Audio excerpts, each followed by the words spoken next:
ready to go. Okay. I'm ready to go. Okay, we're good. Okay? Yep. I'm gonna close the door. Okay. You don't want to hear anyone tearing down the hall? No, that's why we're here after 4:00 actually. That's Because a the good school, the kids coming out from school from WTA are very noisy. reason. Okay. So, okay. So we're all set. I'm so glad that you guys could do this. Well, thank you. So And glad. I'm Our glad pleasure. that you're taping it. Me too. Me too. It's very exciting. Let me use this. Okay. All right. All right. So, hello and welcome to the Temple Israel of New Rochelle Oral History Project. My name is Val Etra, and I welcome Thelma Fixler to be interviewed for this program. Today is June 17th, 2019, and we are both participating in the recording of this in Rabbi Beth Nichols' office at Temple Israel. Okay. We have both agreed to allow this to be done according to the formalities that we've just finished. Okay? So Okay, let's get started. let's get started, you betcha. Okay, so just to start out, maybe just to know a little bit about Thelma Fixler. Like, where were you born? I was born in Buffalo, New York, and lived there until I went away to the Eastman School of Music in Rochester, New York, when I was 17, and never went back. My family lived there until my both parents died. I was one of 4 girls, and we were a conservative family, and very observant, and it was a fine upbringing. And you went to the Eastman School of Music, which meant you knew you were musical already, or how did you get interested in music? Was it at home all the time? No, it was through the temple.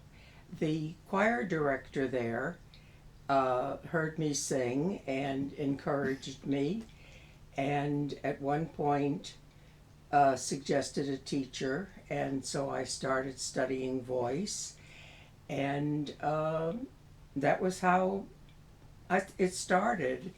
And my family were very supportive, and when it came time for me to go to college, I just did it. And we chose through friends and some musicians that I knew to go to Eastman, and I was there for 5 years. And when I finished there, the 5th year, my teacher and the head of the school, Dr. Howard Hansen, gave me a letter to a one of the officers at the Metropolitan Opera, and so I went to New York because I always did what people told me to do.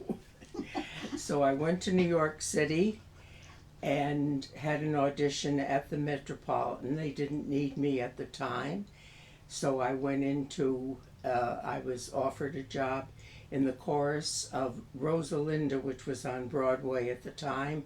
It's a modernization of the Fledermaus by Strauss. And then after a year, they needed me at the Met, needed me badly. So I left the chorus of Rosalinda and went to the Met and made my debut with Ezio Pinza in Boris Godunov on opening night of the Metropolitan that year, 1943. Very exciting time. Mm-hmm. And I stayed there until I met my husband, and we got married and moved after a few years after our children were born to New York City, and that's how I came to Temple, Israel. You moved up here. Yes, we to- moved to New Rochelle. To Rochelle from Yes, New York from City. New York. Yes. Okay, that is exciting. Why New Rochelle? That was a Was funny that story.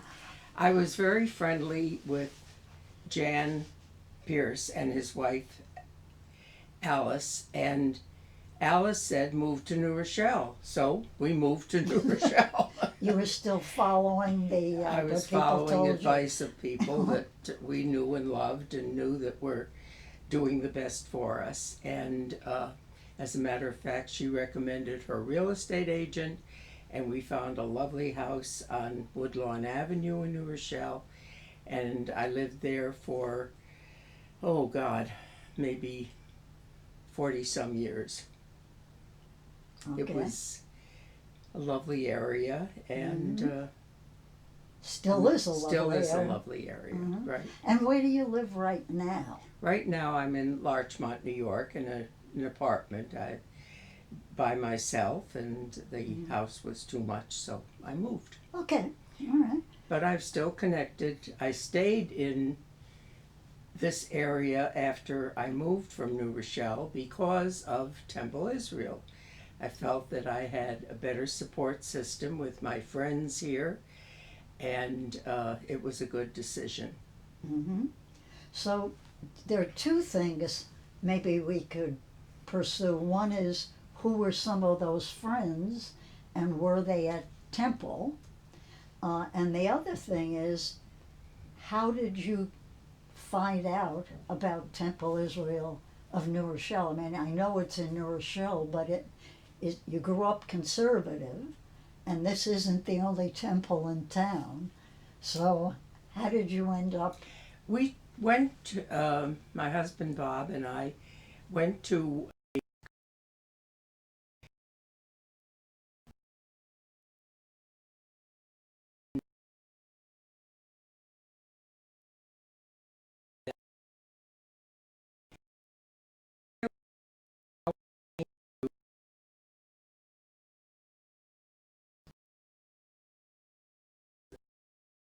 that lived across the street from us. And I was never active in the temple. The boys, my sons were bar mitzvahed here and confirmed, and my older son Michael even went to post confirmation and graduated from here. And but I was never active in those years. I'm not sure why, but I wasn't. Mm-hmm. But one day, I'll tell you a story. I was at a sisterhood event, and it was an art show, I remember. And one of the sisterhood members, Roz Kirsch, got a hold of me, and she said, "Why don't you come on the board of the sisterhood?" And I said, "Well, what would I do?" And she said, gave me a list of available jobs, and one was the Friendship Club. And when she described that, I liked the idea. And when I think back now, I used to drive. I was in charge of the Friendship Club for a number of years, and I used to drive senior citizens to the temple once a week for a social afternoon. We used to give them cake and coffee, and they said they liked bingo, so I got a bingo set, and we did bingo, and we celebrated the holidays.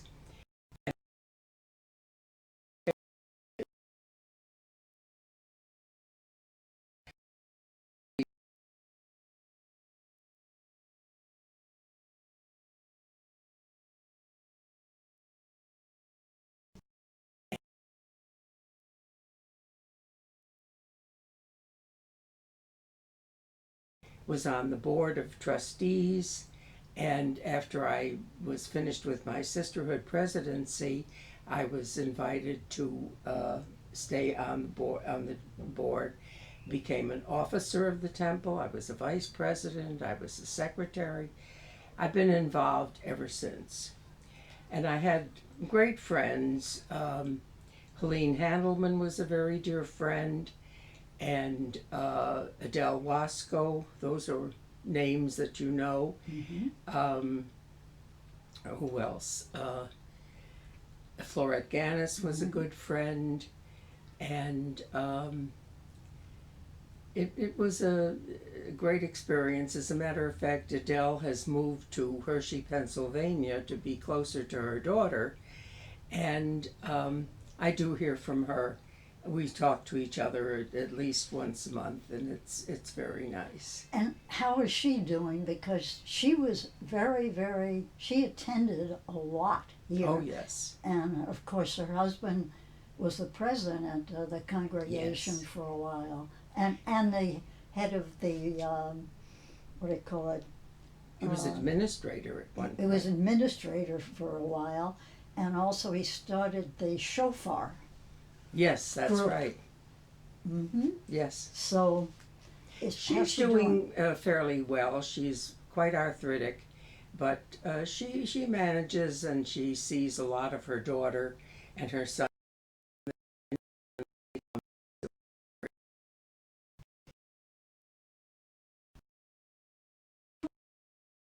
Friendship Club sounds great, and the way that it works sounds good. Is there something kind of that morphed into that is around, or is it just everything is really different now? It's different now. I think after Florette left, it disintegrated. I don't know whether there is the need for that at this point. I think that our seniors are able to get around and do what they have to do, and they come to services when they can, and there is one service a month that's especially for them, which is a good thing. We have a service which we all enjoy, and then we have dinner which we enjoy, because we don't have to eat alone, because most of us are alone. Absolutely. Yeah. So you've been very active. I know you were chairman of the worship committee for a while, weren't Yes. you? And the way I think I know that is because when I first got here and was active, somebody said, "What committee do you want to be on?" And I said, "Well, worship sounds good." And I think that's where I first got to know you a little better. So, Yes, I was on the worship committee, and then one year Edith Bobrow was chairman of the, I think it was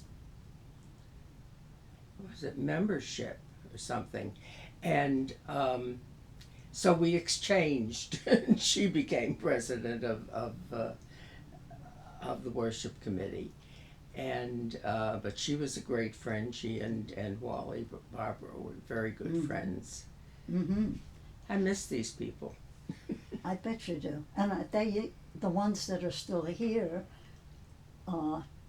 with us are probably miss you too, like Adele Wasco being in Pennsylvania now. Yes, she hated leaving here, I think, but of course it was a good move Yes, for her. she couldn't she take can care be of the with- house anymore. She couldn't, and she's in a senior residence, but it's close to her daughter, and who's very attentive, which is wonderful. And right now, you and Kent are emerita reps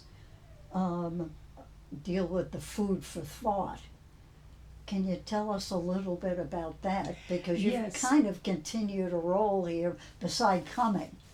No, Cantor Reps and I were talking, and we decided that we needed something to bring the seniors in, And so she had a lovely luncheon with the rabbis and I guess the cantor at the time, I'm not sure. And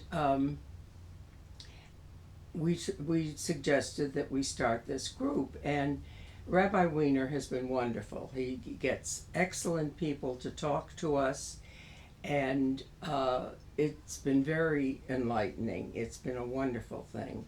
And I have a caterer that is used to the temple, Manny, and I call him and I say, "What are we making?" And he makes a suggestion, and that's what we do. So that's my part of it. Okay. But it's I think it's worthwhile. The people that come enjoy our speakers, and we can have a good discussion and a nice lunch and a nice social hour. I agree, because I come You to do a come, number of right? them. Don't make everyone, but I think especially in the deep part of winter and in the height of summer, when a lot of things stop Yes. or can't function as well, that keeps going. Yes. We have that right through the summer and right through the Yes, deep part of yes, winter. we have people coming July and August. Rabbi Wiener announced at our last meeting, and we look forward to it. It's lovely. So I was going to ask you just a little bit more about, you said both your sons were bar mitzvah and went through several more years here. Your sons are where now, and did they stay active in their Judaism? And I think you might want to tell us a little bit about a particular one of your grandsons. Maybe all of them, but a particular one. Well, my son's Michael lives in the Syracuse area and is very active at his temple there. And Peter lives in Denver and is not active in the synagogues, but he is a member and has been right along. And his son is Rabbi Josh Fixler. He is now in Houston, Texas. Will be his third year there, and is doing very well at the moment.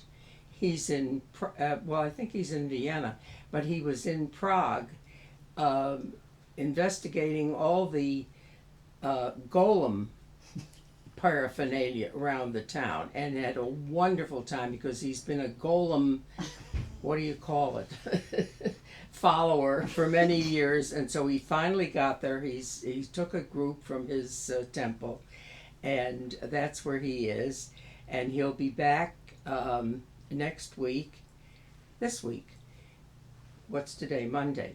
Yeah, he'll be back the end of the week because his little daughter was 2 years old on last Friday, and I was able to Skype with her, and she was wonderful. Glad to see me, and I was very glad to see her and her mother and her grandmother. Do you have other grandchildren as well? Yes, I have. Michael has 3 children. He has a son, Nathan, who lives in Chicago, and a daughter, Judy, who works for the Disney company in Orlando, and a son, David, who right now is in Israel with Birthright. He left last Tuesday, and that's where he is. Snorkeling and mountain climbing, he said. I hope not. And at his the same father time. said, "How do you find snorkeling and mountain climbing?" He said, he found it. Oh my So gosh. that sounds great. Uh-huh. But they've all been bat mitzvahed and are not active at this point, but their father is very active in his temple. Well, if Birthright is certainly active, interested anyway, and the grandson who became a rabbi certainly carried on some tradition. So, Well, he carried on a lot of tradition, Yeah. and that was, I think, mainly because of his grandfather on his mother's side, who was an educator, and they used to have Friday evening dinners together, and Josh would usually sleep over at his grandmother's and grandfather's, and he studied with Fred every Saturday morning, and knew from the time he was 12 or 13 that that was what he wanted to do, and he's doing it and doing very well. They're very pleased with him at the Temple Emmanuel in Houston. It's very exciting. that's good. I won't ask you how he likes the weather there. But I think they get used to it. Yeah. Okay. Just to kind of swing back to our temple, you have stayed sort of active with the food for thought, but also you've been on several committees that selected cantors, and because with your musical background, is that why you chose those committees, or did they choose you for No, they those? chose me, I think, more than I chose them because of my musical background. I have sung at the temple. I was never in the choir or anything like that, but in blessed memory of Cantor Crockett, I used to sing with him, and so it was very exciting. And at one point, when we needed a new cantor, Pat Lample, the president, talked me into being co-chair of that committee, and it was that's when we brought in Eric Concius, and that was a good choice. At that Yes. time, he was very good, and that was part of my responsibility at the time. That was a very good committee because I was on that one also. Yes. I remember that. Yeah. So, I think there's a story about when Eric was going to be leaving here. You had dinner. No, not leaving. He was coming.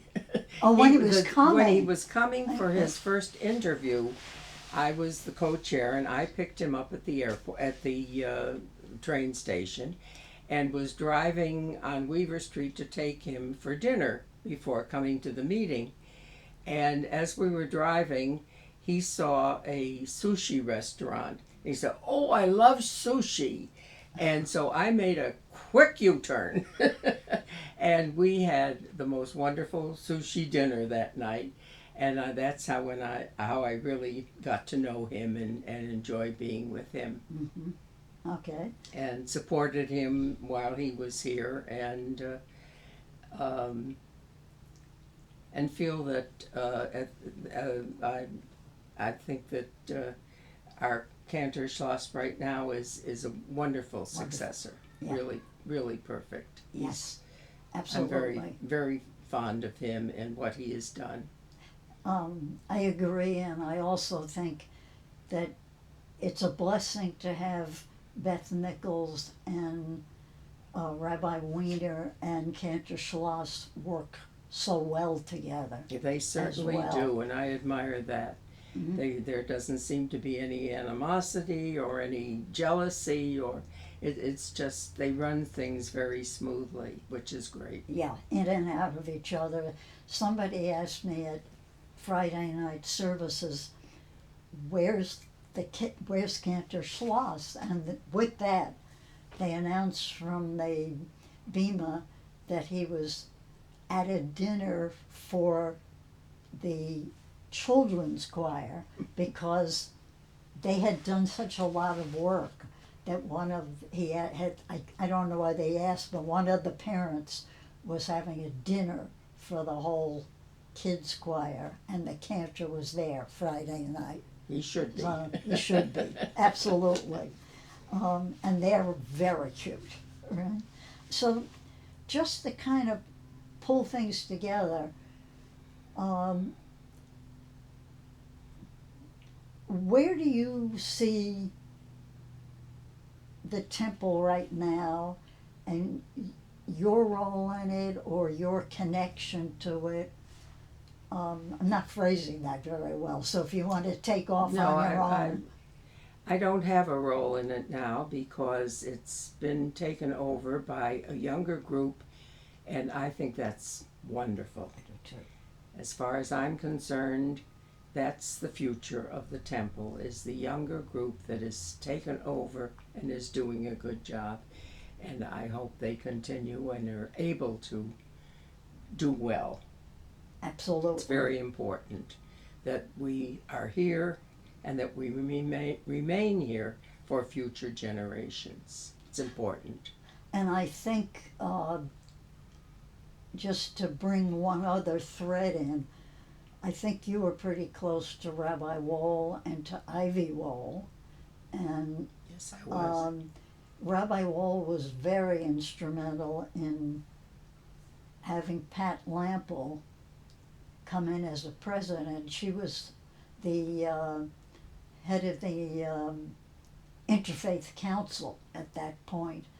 And I think Rabbi Wall saw what you said, which is we need younger people and we need a transition into a different generation.